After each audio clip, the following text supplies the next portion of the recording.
This calls for a celebration. More affordable and easier to use. With more groups to choose from, Master Kenneth has perfected the art of bugging people. The world today moves faster, feels colder.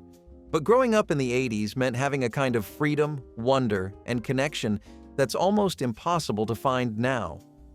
What did we have back then that the world today didn't just lose, but forget it ever needed? Saturday morning cartoons were the crown jewel of the week. You'd wake up early, not because you had to, but because missing a single episode of The Smurfs or He-Man felt like a national emergency. Pajamas still on, cereal bowl overflowing, you'd park yourself in front of the TV and enter a world of animated chaos. No DVR, no streaming, no "I'll watch it later." If you missed it, you waited a whole week. That made it sacred. The lineup was magic.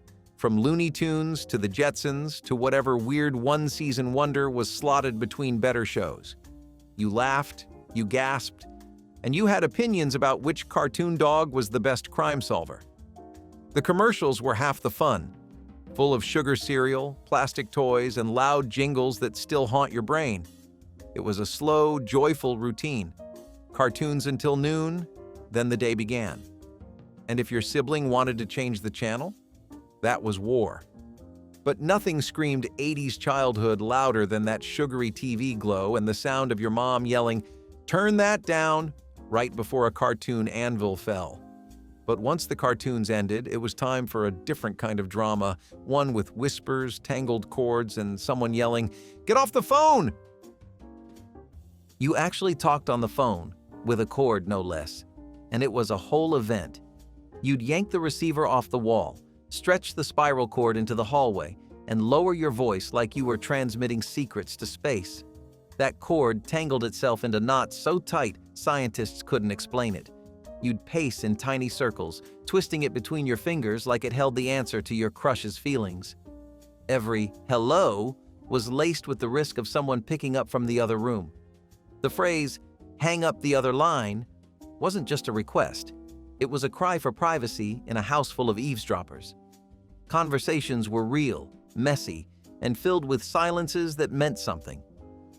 The phone was heavy, warm against your ear, and smelled vaguely like hairspray and teenage panic. You'd doodle in a notebook with one hand, or sit on the kitchen floor with the dog while your friend detailed every second of her locker drama. And when the conversation ended, you slammed the receiver down like a period at the end of a sentence. It was loud, final, satisfying. No mute button, no emojis. Just your voice, your nerves, and a whole lot of untangling. But if you needed a real social outlet, one with music, lights, and bragging rights, you headed to the one place that always welcomed you, the arcade. The arcade was where friendships were tested, legends were born, and allowance money vanished in a blink. You walked in and were hit with the smell of stale popcorn, warm circuitry, and sweaty preteen determination. The lights flashed, the sound effects blared, and the glow of the game screens felt like magic. You didn't need a phone. Your whole social life was crammed into a dim, neon-lit room filled with beeping machines and the occasional kid screaming, "I got the high score!" Quarters lined the edges of machines like a sacred queue. You waited your turn behind someone who probably hadn't blinked in 10 minutes, gripping your coin and mentally preparing for battle. Pac-Man, Galaga, Donkey Kong, they weren't just games, they were gauntlets. Winning meant fame. Losing meant standing around pretending you weren't devastated. You trash-talked, high-fived, and developed reflexes that would shame a ninja. The snack counter was overpriced and underwhelming, but that soda tasted like victory after a good run. No one cared what you looked like. All that mattered was your score. And when it was time to go home, you walked out dazed, blinking like a mole in the sunlight, ears ringing from digitized music. But if arcades were adrenaline, mixtapes were pure heart, made one song at a time with a side of static. Mixtapes were love letters wrapped in plastic. You didn't send a playlist link, you made one. Carefully, obsessively. You'd sit by the radio with your finger on the record button, praying the DJ didn't talk over the intro. Every song was a choice, a message, a moment. You'd scribble out the track list in bubble letters or weird codes only you understood. Sometimes the tape would skip, or your little brother would yell in the background, but that was part of the charm. It wasn't just music, it was you, curated and rewindable. You gave it to your best friend, your crush, yourself. You played it in your Walkman until the batteries died or the tape warped. And rewinding it? You grabbed a pencil, jammed it in the reel, and spun like you were cracking a safe. That soft mechanical hiss between songs was as familiar as your own heartbeat. And if someone gave you a mixtape, that was serious. You played it top to bottom, because skipping meant disrespect. Every static pop, every fade out, every awkwardly cut off song ending, it was perfect. And before streaming changed everything, you got your daily dose of news and life lessons from a source with talking animals and felt puppets. We got our news from Captain Kangaroo, not push alerts. And that made all the difference. Before phones buzzed with headlines, you started your day with a man in a red coat and a pocket full of curiosity. Captain Kangaroo didn't just deliver fun. He delivered morals, mail, and maybe a bunny-related disaster or two. You'd sip your orange juice, still half asleep, while he gently explained the world with cartoons, crafts, and that slow, comforting pace that made everything feel okay. There were no scary scrolls, no blinking updates, just picture pages and Mr. Green Jeans reminding you to be kind, be curious, and never underestimate a good pair of overalls. The news was soft, the characters were familiar, and you didn't just watch, you learned. But once the captain signed off and the screen faded to static, it was time to head out into the real world, where the next big lesson wasn't digital, it was something called stranger danger. And that lesson? You learned it on your own block. Stranger danger in the 1980s was not a slogan, it was a lifestyle. You were told not to take candy from a van, not to help find anyone's puppy, and definitely not to talk to the guy at the park with mirrored sunglasses and a pocket full of gum. And then, you went outside anyway. You rode your bike, walked to the corner store, and made questionable decisions with your neighborhood crew. Your parents gave warnings, but they also gave space. You learned street smarts by actually being on the street. You made up passwords with your best friend in case someone tried to impersonate a family member. You watched those very special episodes on TV that featured ominous music and actors way too happy to offer a ride. Stranger danger was a real concern, but it didn't keep you locked inside. It just made you look twice before getting too close to a parked car with the engine running. And honestly, that little sliver of risk just added to the thrill of being a kid out in the world. Still, even with the warnings, you were mostly free to roam, as long as you obeyed one universal rule: get home before the streetlights came on. You could ride your bike until the streetlights came on, and that glowing bulb was your cue, your curfew, and your built-in GPS all in one. You didn't need a smartwatch to tell you when to turn around. The sun did that. And when it dipped behind the trees, you knew it was time to speed pedal back down the sidewalk like your life depended on it. No texts, no tracking. Just your bike, your gut instinct, and a vague mental map of every alley, shortcut, and backyard gap in the fence. You'd disappear after breakfast with a backpack full of Kool-Aid packets and maybe a Band-Aid or two. You made up games, invented rules, and cruised around the neighborhood like you were in charge of it. Sometimes, if you were lucky, you had a walkie-talkie, one that worked for about 30 feet before it fizzled into static. You knew every crack in the sidewalk, every barking dog, and which driveway had the best ramp. Getting home on time was your ticket to ride again tomorrow. And once the bike was parked and your legs were jelly, you headed inside to do something just as thrilling. Turn on the Atari and get ready to dodge digital scorpions. Atari in the 1980s was not just a game console. It was a revolution in your living room. Pong was 2 lines and a dot, but it might as well have been sorcery. You'd stare at the screen like you were witnessing magic unfold because somehow those paddles moved when you moved your joystick. Then came Pitfall. Jumping over pixelated crocodiles never felt so real. Your imagination filled in the gaps. Those green blobs, obviously dangerous reptiles. The music? Iconic.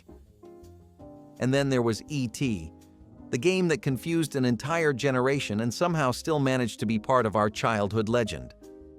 Atari taught hand-eye coordination, persistence, and the fine art of blowing into a cartridge when things went wrong, even though that did nothing. It was basic, it was glitchy, and it was wonderful. And when your mom said, "Turn that off, it's time for dinner," you paused. Not because you wanted to, but because saving your progress wasn't a thing yet. Atari gave you just enough story to spark your imagination, and just enough challenge to keep you glued to the screen. But once the screen went dark, another test of patience began, waiting to see how your weekend turned out, one blurry photo at a time. We learned patience by waiting for photos to develop, days, sometimes weeks, to find out if you blinked, if the picture was blurry, or if someone's finger blocked the shot entirely. You'd drop off that little canister at the 1-hour photo counter and pray it wasn't one of those next-day pickup situations. The anticipation was real. That tiny paper envelope of 4x6 prints held mysteries. Birthday party magic, school dance chaos, or blurry proof of your cousin's epic cannonball. The smell of those prints fresh out of the envelope? A weird combo of chemicals and nostalgia. You flipped through each one like you were opening Christmas presents. Half the shots were underexposed. A few had red eye so intense it looked like demonic possession. But they were yours, tangible, unfiltered, and often hilarious. You'd pass them around at school, tape them into albums, or pin them to corkboards with pride. You couldn't edit them, you couldn't retake them, and the only way to remember someone's number to call and share them? You had to memorize it, which leads us straight to the next essential 80s superpower. You had to memorize phone numbers, not one or two, dozens. Your best friends, your cousins, the pizza place down the street. That rotary phone or push-button masterpiece on the wall didn't have a memory button. The only memory was yours. You'd repeat numbers under your breath like a mantra until they were carved into your brain. And if someone changed their number? Chaos. You wrote it down in your Lisa Frank notebook or scratched it into the back of your school folder. Long distance meant asking permission and timing the call like it was a moon landing. You had to be quick, clear, and cheap. Call waiting? That was luxury tech. And if someone else picked up on the other line? You shouted across the house for them to hang up before they ruined your call. Every number you knew by heart was a tiny badge of independence. And somehow, even without contact lists and caller ID, we still managed to keep track of everyone who mattered. But when you finally called it a day and plopped in front of the TV, you didn't skip the theme song. You sang it, loud, proud, and in full harmony with the rest of the household. Everyone knew the words to every TV theme song.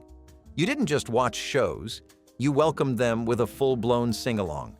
The second the first note played, it was like a switch flipped. From "you take the good, you take the bad," to "where everybody knows your name," those intros were sacred. Families paused what they were doing to hum, snap, or belt out the lyrics in unison. They were catchy, they were comforting, and they told you everything you needed to know about the show in 30 seconds flat. Kids memorized them like multiplication tables. Parents hummed them while doing dishes. Even commercials sometimes got shushed so the intro could play out in peace. And it wasn't just sitcoms. Cartoons, dramas, even game shows had their own musical signature.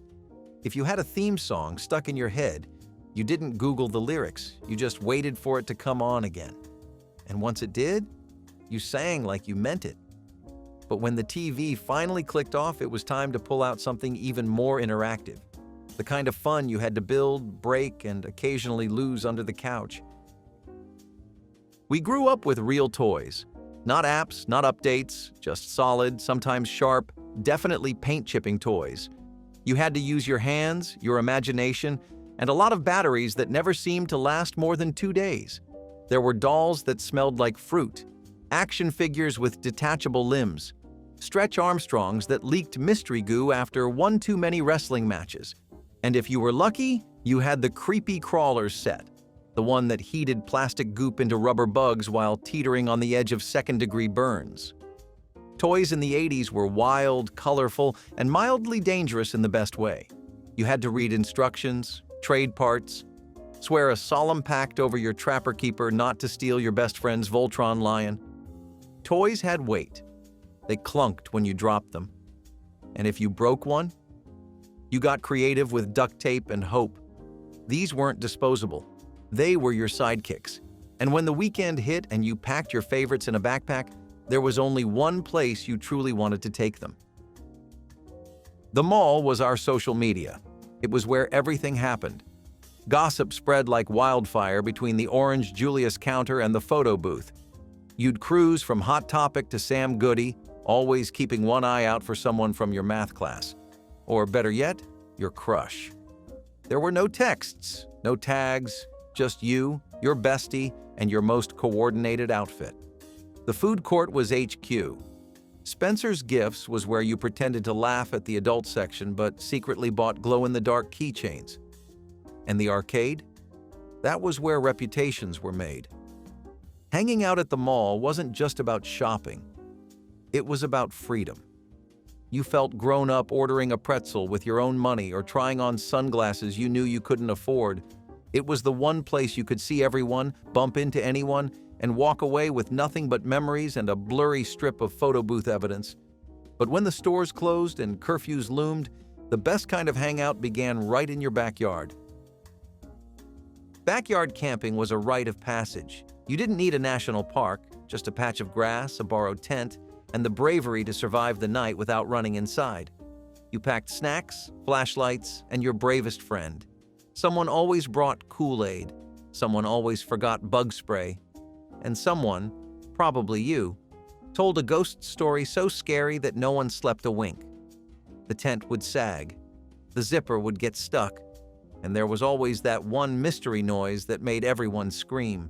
You'd huddle in your sleeping bags, eat gummy worms, and convince yourself you were roughing it, even though the bathroom was 12 feet away. It was chaotic, cramped, and absolutely perfect. You felt like explorers, surviving the wilds of suburbia with nothing but your imaginations and a questionable flashlight. And if you made it until dawn without sneaking back into the house? Legendary. The sun would rise, the birds would chirp, and you'd already be planning your next campout. And if it was winter? You weren't setting up a tent. You were staring out the window, hoping for one magical announcement. We had actual snow days, not Zoom calls in pajamas. One snowflake on the forecast and your hopes skyrocketed. You'd go to bed with your pajamas inside out and a spoon under your pillow, praying for that glorious morning surprise. And when it came, chaos. You'd jump out of bed, shout to your siblings, and rush to the TV to confirm it. No school, no shoes, just sleds. You'd bundle up like a marshmallow, launch yourself down the nearest hill, and come home with frozen fingers and a smile that couldn't thaw. The cocoa flowed freely. The mittens steamed on the radiator. And The Price is Right was your midday background noise. It was freedom. It was magic. And it was yours. You didn't have to check your emails or log on to a class. Just enjoy being a kid in a snow-covered world. And while snow days felt like miracles, they were even better when your notebook sparkled as much as the icicles outside. Lisa Frank made your school supplies magical. If your folder didn't have a rainbow unicorn or a winking dolphin surfing on a glitter wave, were you even in the 80s? Those bold, neon masterpieces turned trapper keepers into treasure chests and notebooks into works of psychedelic art. You didn't just write in them, you performed. Every page felt like it deserved a gel pen introduction. Stickers? Traded like currency, pencil cases, full of fuzzy pom-pom pens, metallic markers, and that one smelly eraser shaped like a popsicle. Lisa Frank gear made homework slightly more tolerable and made back-to-school shopping feel like prepping for a glitter-themed fashion show. Even if your math grade was shaky, your folder game was flawless. And when you pulled it out of your backpack, it shimmered like a Technicolor force field of confidence. You didn't need approval. You had holographic pandas on your side. But if your school supplies were wild, the movies we grew up with were even wilder, full of chaos, creatures, and pure 80s weirdness. We grew up with gritty, goofy, weird movies, and we loved it. The Goonies had treasure maps and booby traps. Labyrinth gave us goblins, David Bowie, and a maze that haunted dreams. Beetlejuice, pure mischief in striped pants. These weren't sanitized stories with neat endings. They were adventures. Creepy puppets, slightly traumatic plot twists. Heroes who weren't perfect, polished, or particularly well supervised. These films didn't talk down to us. They tossed us into dark forests, ghost towns, or magical castles and said, "Good luck." We watched them on VHS with bad tracking and memorized every line. Our protagonists were outcasts, dreamers, and kids who got into trouble and figured things out. They made us believe the weirdest kid in class might just save the world. And when it was over, you rewound the tape and watched it again. But after the movie ended and bedtime hit, no one could check in on you, because there was only one time to be found and it wasn't online. No one could reach you after 8 p.m. When the phone rang late, it meant something. It was either your cousin calling from out of state or a mistake. There were no texts, no group chats, no "you up" notifications. If you missed a call, too bad. Your parents didn't take messages unless it was urgent, and even then, it might be scribbled in cursive on a napkin by the landline. If someone really wanted to talk, they'd try again tomorrow. And if you were brave enough to call someone past dinner time, you prayed their dad didn't answer first. The rules were clear. The boundary was real. And somehow, it gave the evening a kind of peace. Your time was yours. No buzzing, no pinging, just the TV glowing, your Tamagotchi beeping, and maybe your Walkman humming in the background. But when it came to rules, one stood above the rest. You always rewound the tape. We had to rewind the tape before returning it, and we took that responsibility seriously. You'd pop open the VHS, hear the soft thunk, and immediately wonder, did I rewind this? Blockbuster didn't forgive. That little "Be Kind, Rewind" sticker wasn't a suggestion. It was a commandment. Forget to rewind, and you risked the dreaded fine. A whole $1, enough to ruin your snack budget for the week. Parents got heated. Siblings blamed each other. And if you tried to sneak it into the return bin without rewinding, good luck dodging judgment from the cashier. Some families even bought dedicated tape rewinders, little plastic bricks that did one thing, and they did it fast. Because heaven forbid the next person missed the movie's opening scene because of your laziness. Rewinding was part of the ritual, a sacred pause between stories. And after you dropped the tape in the return slot, where did you head next? Somewhere with disco lights, pop hits, and the very real possibility of bruising your pride on 4 wheels. Roller rinks were like school dances, but way faster, way louder, and 10 times more dramatic. You'd lace up your clunky rental skates, wobble toward the glowing rink, and hope to not wipe out during the first song. The disco ball twirled, the music thumped, and every slow song made your palms sweat more than the wheels. If your crush glanced your way while you skated backward, instant heart attack. There were races, hokey-pokey circles, and the occasional referee blowing a whistle like it was life or death. Couples held hands, friends linked arms, and everyone prayed not to fall during the spotlight song. The snack bar sold nachos, sodas, and bubble gum that lost flavor in 10 seconds but looked cool. The carpet? Wildly patterned and questionably sticky. But it was home. It was your hangout. It was the place where friendships were tested by clumsy spins and snack spills. And after you unbuckled those skates and dragged yourself back to the car, there was only one thing that could make your night better: a plastic tray of crackers, cheese squares, and total culinary joy. Lunchables were gourmet cuisine, or at least that is what it felt like. That little plastic tray held a world of possibilities: circular crackers, rubbery cheese, and deli meat discs you could stack like architectural wonders. It was finger food meets food pyramid meets elementary school flex. If you pulled one out of your backpack, you were royalty in the lunchroom. Add a Capri Sun and a plastic dessert pouch, Michelin star level. Sure, it tasted like salty cardboard. Sure, the meat sweated if it sat in your bag too long. But none of that mattered. What mattered was the presentation. The peel-back plastic, the DIY sandwich assembly, The feeling that you were in charge of the meal. You did not have a thermos. You had options. And even if you only liked 2 of the compartments, you still ate it all because it made you feel grown up. That little tray taught us independence and how to pretend cold lunch was fine dining. And when you were done eating, there was only one thing left to do: crack open the most sacred book of the season and start planning the rest of your childhood. The Sears catalog was our internet, our Pinterest board, our Amazon wish list, and our daydream machine all rolled into one thick brick of glossy pages. You did not scroll, you flipped, slowly, carefully, pausing to circle your hopes in blue ballpoint pen and fold down corners so someone would get the hint. You did not even have to say what you wanted. You just left it open on the kitchen table. Bikes, Barbie dream houses, science kits, corded phones in wild colors. It was all in there. Whole worlds you did not even know you needed. The catalog was heavy, a literal doorstop of dreams. It even had furniture. It even had clothes. It even had that weird section in the back with things your parents would flip past quickly. Every season brought a new edition, and every edition brought a new chance to be absolutely sure this year you were getting the trampoline, or the remote-controlled monster truck, or both.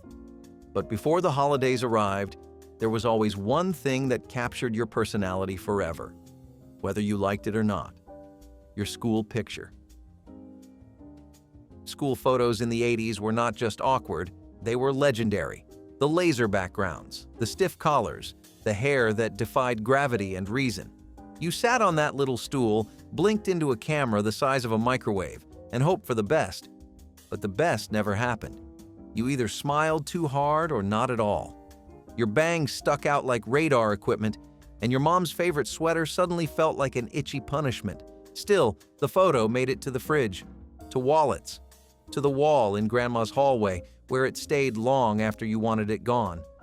That photo lived longer than most of your friendships, and if you were really unlucky, it ended up in the yearbook next to someone you definitely did not want to be seen with. But back then, it was all normal. Nobody posted it. Nobody tagged it, because growing up in the 80s meant you got to be cringy in private. And that might have been the greatest blessing of all.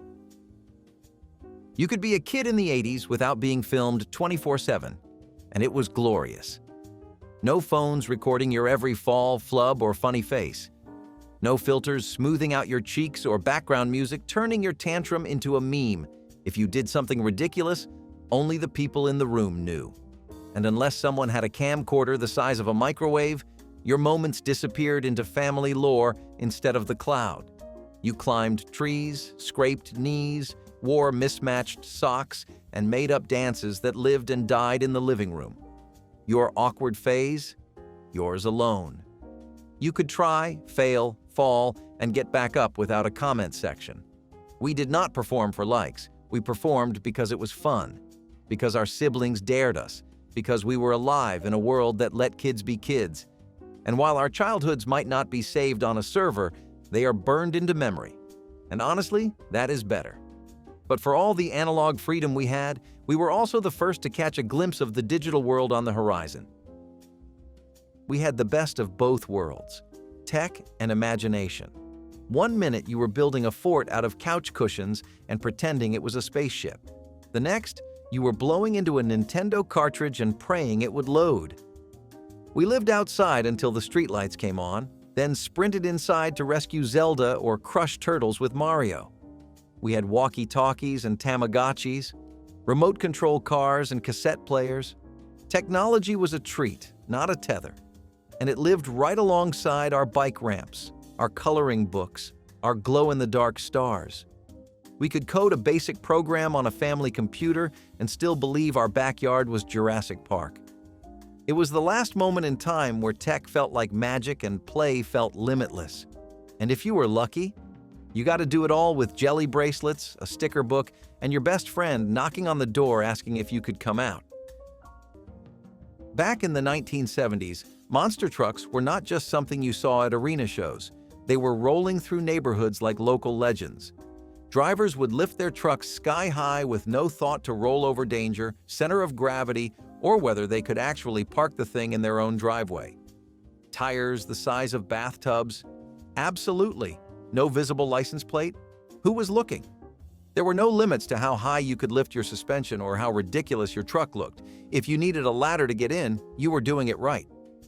Police officers rarely pulled them over because, honestly, it was not even illegal yet.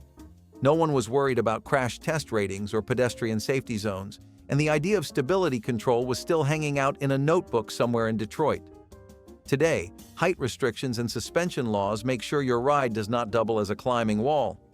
But back then, the bigger the better, and the louder, the cooler. Speaking of things that would make today's DMV faint, let us talk about tractors. Yes, actual tractors, cruising down country roads without plates or papers. Public service announcements in the 1980s were something else. You would be watching cartoons or a sitcom, then suddenly, boom. The screen would cut to a gray filter, eerie music, and a serious voice saying, "This is your brain. This is your brain on drugs." Or a crash dummy flying through a windshield, or a puppet warning you not to talk to strangers. They were dramatic, unsettling, and weirdly unforgettable. One minute you were giggling at Garfield. The next you were wondering if touching a light socket would make you disappear forever. These announcements were designed to scare you straight. And they worked. They haunted your dreams and followed you into adulthood. Some used animation. Some used real actors with tear-streaked cheeks and slow zooms. And all of them felt like they were speaking directly to you. But even with the ominous tones, there was something strangely comforting about them. Like the world was trying to look out for you, even if it scared you a little. They were a strange part of growing up, and honestly, we would be lying if we said we did not remember them word for word. Still, if there was one thing that really balanced it all out, it was the glory of waking up at sunrise for the lineup of legends. If there was ever a book that made kids believe in magic, it was the Sears Christmas wish book. Thick, glossy, and practically glowing with possibility, it dropped into your mailbox like a brick of joy every fall. You did not read it, you devoured it. The toy section alone could occupy an afternoon. You would flip through each page slowly, pen in hand, circling dreams like you were planning a heist. Bikes, action figures, dolls with blinking eyes, remote control cars the size of shoeboxes. It was all in there. You would fold corners, make notes, maybe even leave it open to the exact page your heart was set on and hope your parents noticed. This was not just a catalog. It was a seasonal ritual. The pages felt endless. Even if you never got the big-ticket items, it did not matter. Half the fun was imagining what you could get. And if you had siblings, you better believe there were rules about who got to look at it first. Some houses had it down to a science. A few minutes each, no hogging. But all that joy had a flip side.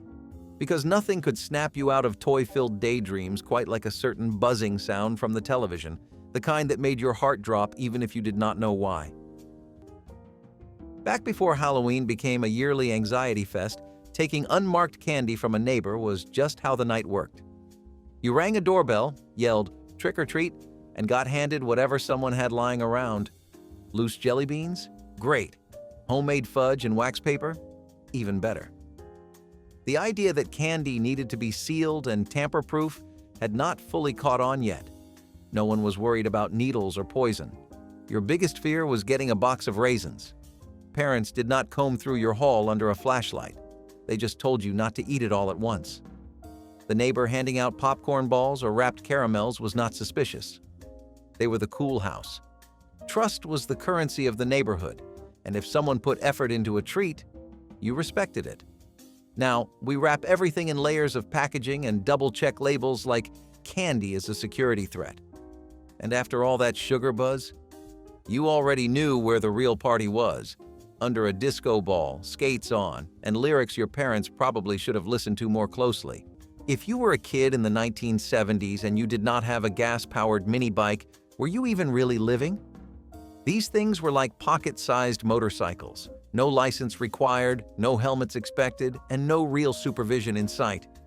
You would see kids as young as 10 zipping down sidewalks, through alleyways, and even across busy intersections, acting like they were in some kind of stunt show. The engines were loud, the brakes were questionable, and the safety gear was usually just a baseball cap. But nobody really cared. Parents would wave from the porch and tell them to be home by dinner. And the best part? These bikes were cheap enough that a few months of lawn mowing or paper routes could get you one. Police might stop and give a warning, but more often than not, they would just shrug and let you ride. It was pure chaos disguised as childhood freedom. Today, if you so much as start one of these in a neighborhood, someone is calling the authorities before you hit second gear. But back then, it was just how kids got around. Now imagine that same freedom, but with full-grown adults riding choppers that looked more like medieval jousting weapons than actual motorcycles. Making a mixtape in the 1980s was not just about the music, it was about what the music meant. This was not a playlist you could throw together in 5 minutes. This was a curated collection of feelings, carefully selected for maximum emotional impact. Every track had a purpose. Every order was intentional. You did not just make mixtapes for yourself.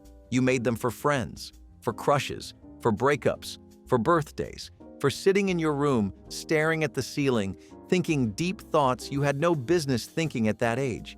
You would spend hours hitting pause and record, rewinding to check the transition, trying to fit exactly the right number of songs on each side without cutting one off too soon. There was a science to it, a rhythm, a philosophy, and then came the cover art. Doodles, stickers, fake band logos, scribbled lyrics, little hearts and broken hearts. The label on a mixtape said everything about who you were or who you wanted to be. These tapes were gifts, time capsules, emotional resumes. You gave one to someone and it meant something. It meant a lot. But if you did not have the patience or just wanted to cheat the system a little, you could always get a dozen albums for the price of a gumball. Almost. Phones in the 1970s were not private, not even close. They had cords, long spiral ones that stretched down hallways, wrapped around doors, and somehow always ended up tangled. Every house had one line, maybe two if you were fancy. That meant when the phone rang, it was anyone's guess who would answer and who would listen. If you were a kid trying to call a friend, you had to pass through a gauntlet of parents and siblings just to get 5 minutes of conversation. And if you were a teenager, good luck. Eavesdropping was practically a sport. Someone would quietly pick up another receiver and breathe like a horror movie villain. You would hear that subtle click and knew you were not alone. Get off the phone became a daily soundtrack, and heaven help you if someone else needed the line. I'm expecting a call meant you had to wrap it up, no matter what life-changing gossip you were in the middle of. There was no voicemail, no caller ID. If you missed a call, it was just gone. But if you wanted real independence as a kid, you had to earn it. And for many, that meant waking up while it was still dark, grabbing a heavy canvas bag and heading out into the cold. Saturday morning cartoons were a sacred ritual. You poured yourself a bowl of cereal, plopped down in front of the television, and prepared to spend the next few hours in a sugar-fueled animation binge. But sprinkled between all those talking animals and laser-blasting space battles? Beer ads? That's right. Alcohol companies had no problem promoting their newest brew to an audience still wearing footy pajamas. You could go from He-Man saving the universe to a slow-motion pour of foamy beer into a frosted mug, all in the same commercial break. And these were not vague nods to adult life. We are talking full-on beer jingles with catchy tunes and smiling actors, clinking glasses in backyard barbecues. Kids grew up humming these tunes without even knowing what they were singing about. To the networks, airtime was airtime. If it sold, it played. No one raised a red flag. Parents were more worried about how many Pop-Tarts you ate than whether your favorite cartoon was brought to you by a 6-pack of light beer.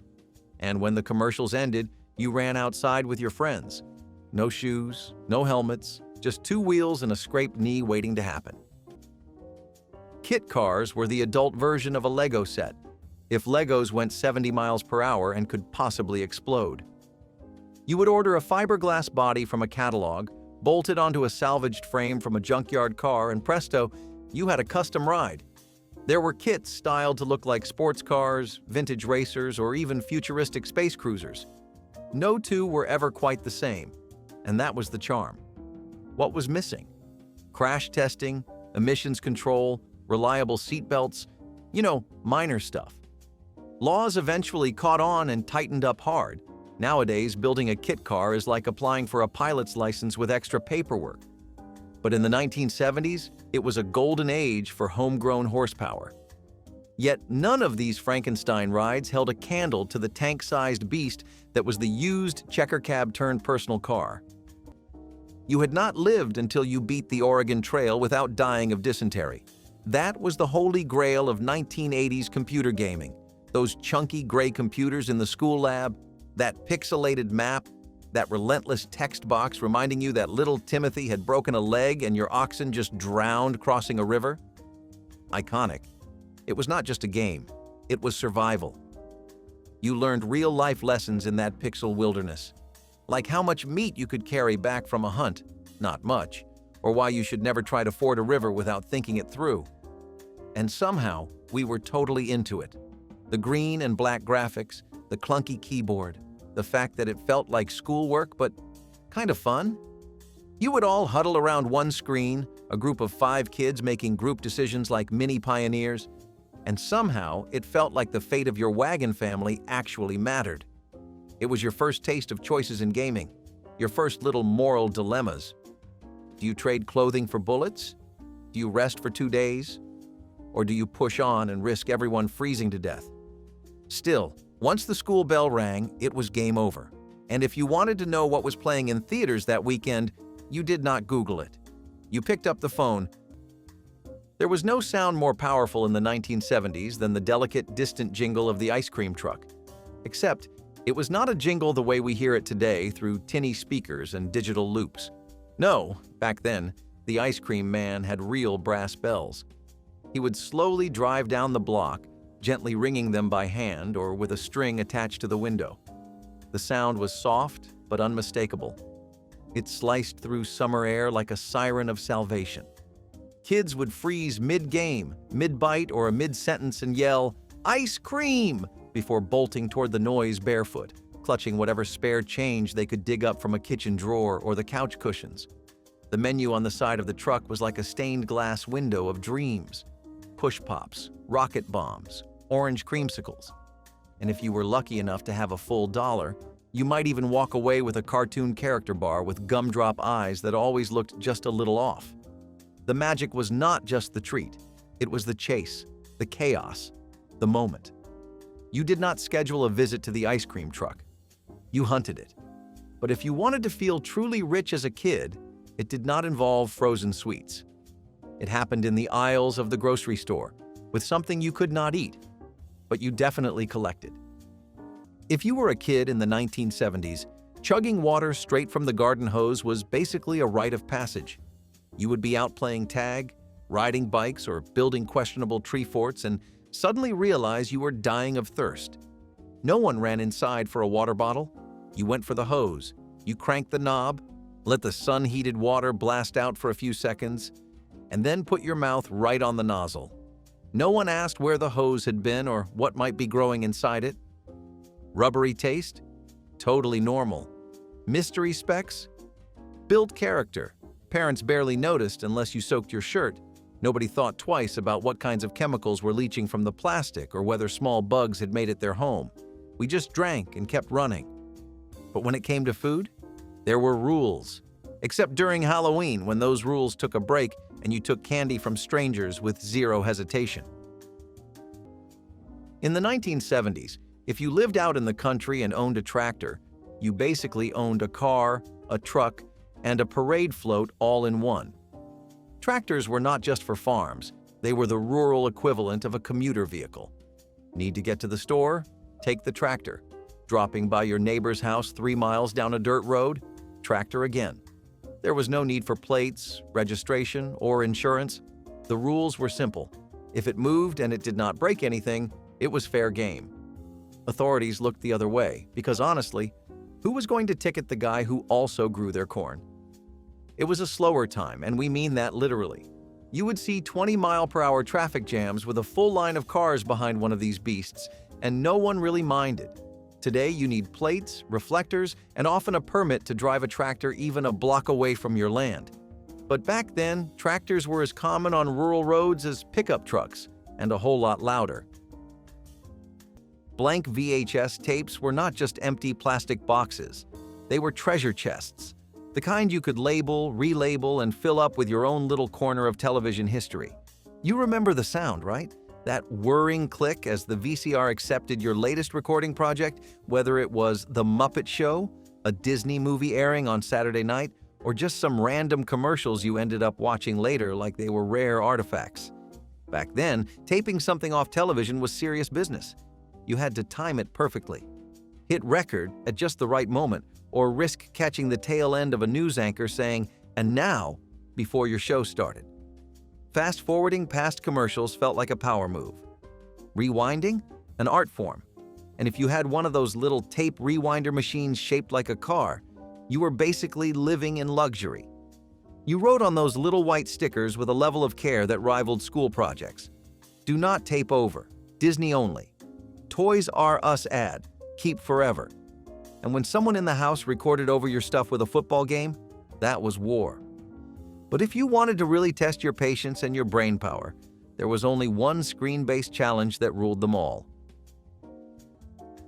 You knew a toy was unforgettable when it lingered in your dreams, or maybe your nightmares.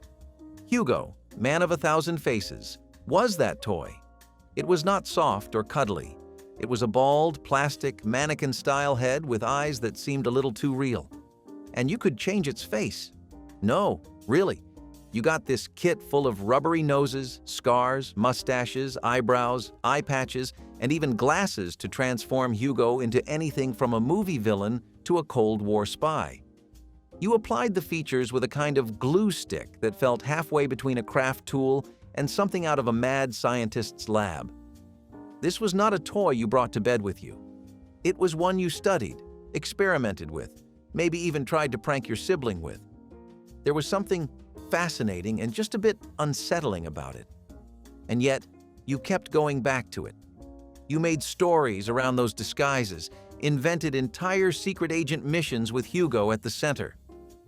Back in the 1970s, your imagination did most of the heavy lifting. That was the magic. And if you really wanted to get creative, especially in October, you did not go to the store for a costume. You went to the kitchen junk drawer, the recycling bin, and maybe the attic. Leaving kids in the car while you shopped was not only common, it was considered efficient parenting. You would crack the window a little, toss a snack in the back seat, and tell them not to touch the gear shift. That was it.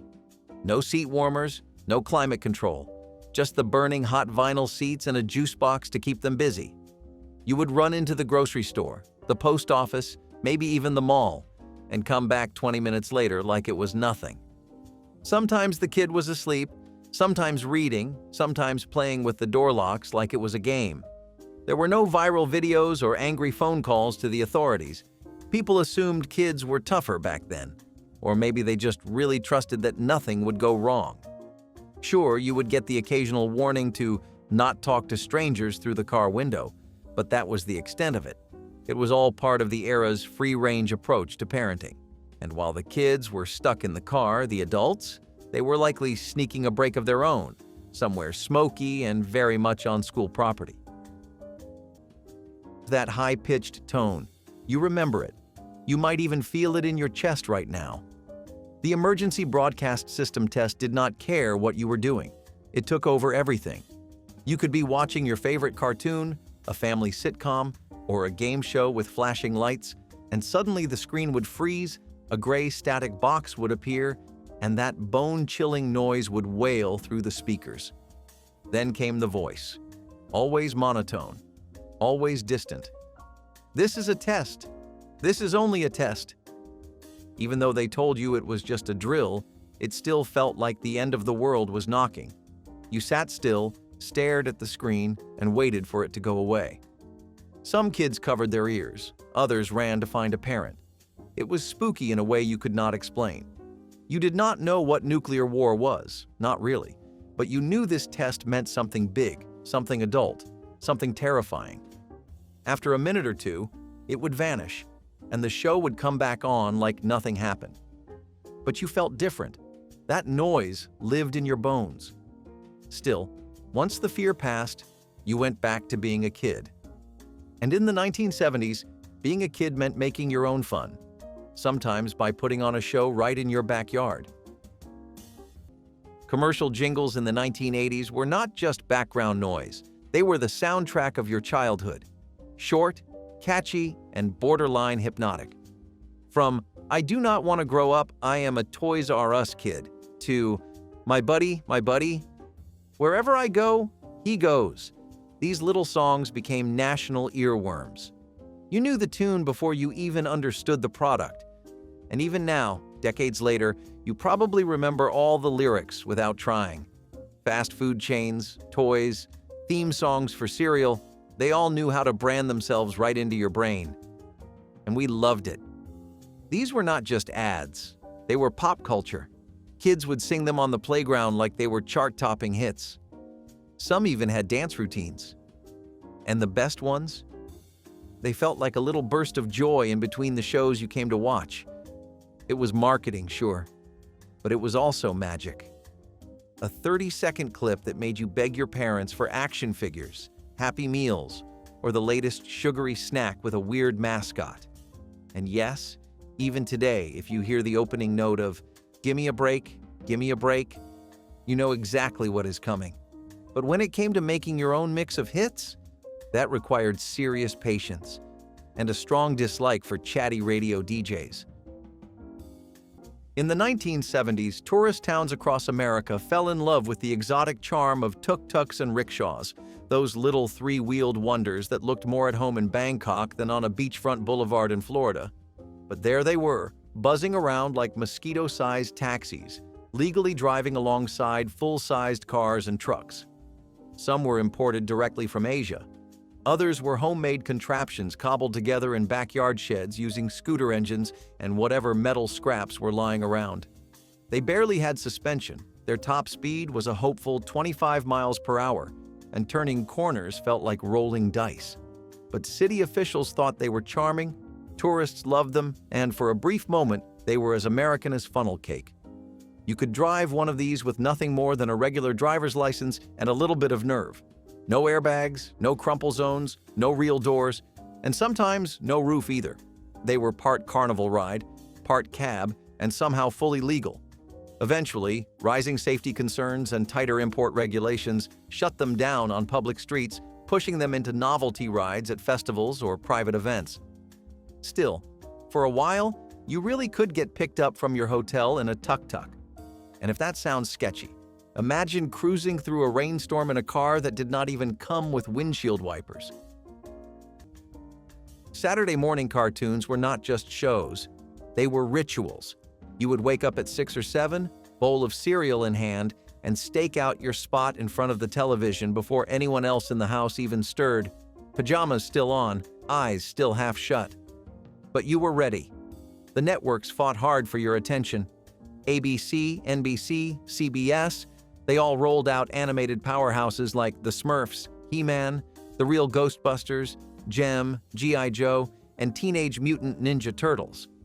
Each show had its slot, and missing one felt like missing a holiday. But for every golden episode came the heartbreak of your favorite show being bumped, or worse, replaced. The dreaded special news report could interrupt your flow like a slap to the face. You would sit there in disbelief as your cartoon got pulled for a political debate or weather update. No warnings, no mercy. Still, the lineup gave you something to look forward to all week, and for those few hours, everything felt right in the world. Cartoons, cereal, and commercials that somehow got stuck in your head forever. Because let's be honest, there are still jingles from that era that we can sing from memory, word for word. Choppers in the 1970s were not just bikes, they were statements, and the louder and longer the fork, the bolder the message. You would see motorcycles with 6-foot extended forks cruising down the highway like something out of a comic book. These things had no front brakes, almost no suspension, and about as much handling control as a brick on roller skates. But nobody cared. They looked cool. And back then, looking cool was more important than stopping safely. Builders would chop down factory models, stretch out the frames, and slap on as much chrome as humanly possible. The longer it looked, the better. Riding one meant you had guts, or just no fear of potholes. Amazingly, these were all street legal. You could register a motorcycle with modifications that today would not make it past a parking lot inspection. There were no federal mandates on motorcycle geometry or braking systems. If it ran, it rode. Eventually, the law caught up, and these extreme builds got shut down by new regulations. But at the time, choppers were everywhere, from biker rallies to small-town roads, rolling art with no regard for physics. If you think that sounds wild, wait until you picture someone doing their weekly grocery run on a riding lawnmower. The UHF dial was like the Wild West of television. You had your regular channels, your ABC, your CBS, your NBC, but then there was the mysterious world of UHF. You had to twist the dial just right, and even then, the screen might be fuzzy, the sound might be off, but if you landed on the right frequency, you struck gold. Strange cartoons, old black and white monster movies, reruns of shows that looked like they were filmed in someone's garage, and the occasional creepy public access broadcast that made you feel like you were watching something you should not be. There were no on-screen guides, no menus. You just turned the knob and hoped for something weird and wonderful. You felt like you discovered something, like you were in on a secret. It was the 1970s version of going down a YouTube rabbit hole, only with antennas and static. And if you were lucky, you might even stumble onto a commercial for one of the most magical possessions a kid could own: a red plastic viewer with reels that could take you anywhere. Yep, you heard that right. In the 1970s, you could go to the store and buy a science kit that came with actual radioactive samples. Glowing rocks, uranium ore, the whole radioactive shebang. These kits were sold as educational tools, a way to spark curiosity in young minds. And they did, right before they sparked some very serious health concerns. Back then, no one batted an eye. Parents figured if it came in a box with a smiling cartoon scientist on the front, it had to be safe. Kids were in their rooms waving Geiger counters around like they were playing laser tag, all while absorbing trace amounts of nuclear material. It was science. It was cool. It was totally wild. Of course, by the time the risks caught up to the curiosity, these kits had already found their way into thousands of households. That glow-in-the-dark magic? Yeah, turns out it was not so magical after all. But if you thought glowing uranium in your closet was risky, wait until you hear what people kept in their trucks, in full view, completely unlocked, and nobody cared. Speak and Spell. A name so simple, you almost forget just how advanced it felt. This little orange learning machine had a robotic voice that felt both comforting and unsettling at the same time. The keys were rubbery. The screen was a small LED display, and the second it powered on, you felt like a kid genius. This was not just a toy, it was a computer. At least to us it was. And for a lot of people, it was the first time they ever heard a machine talk to them like a teacher would. It would ask you to spell elephant or photograph in that slow, mechanical voice. If you got it wrong, it would buzz like you had just activated some kind of self-destruct sequence. And if you nailed it, that same robotic voice gave you praise like it meant something, like it knew you. Speak and Spell was part game, part lesson, and 100% magic. You did not need Wi-Fi. You did not need batteries half the time. All you needed was the imagination to believe that this talking toy was the smartest machine in the house. And sometimes, it probably was. Of course, intelligence was one thing, but style? That was another story. If you were the kid with this next item, everyone knew you had your life together. Yes, you read that right. Riding lawnmowers were not just for cutting grass, they were for visiting neighbors, hitting the local store, and sometimes even school drop-offs. In smaller towns, you could hop on your mower and putter right into town, past houses, dogs, and the occasional confused police officer. Nobody batted an eye. It was slow, it was loud, and it was very much not road safe, but it was legal. You did not need registration or a license, and in some places, people just threw a flag on the back and called it good. The lawnmower became an unlikely local legend. You might pass 3 of them parked at the general store like horses at a saloon. People waved like it was completely normal because, well, it was. It was practical and resourceful, and honestly, pretty charming. Today, cities and counties have all kinds of rules about non-standard vehicles on public roads. Most riding mowers now are strictly yard-bound unless you want a ticket and a lecture. But in the 1970s, nobody had time for that. If it moved and did not catch fire, it was transportation. Speaking of creative transportation, the next thing might blow your mind, because you could legally build a car in your garage from scratch and still register it for the road. If any of that just made you grin like a kid at the arcade, tell us your favorite memory in the comments below. And if you want more time machine moments, hit like and subscribe. We've got plenty more where that came from.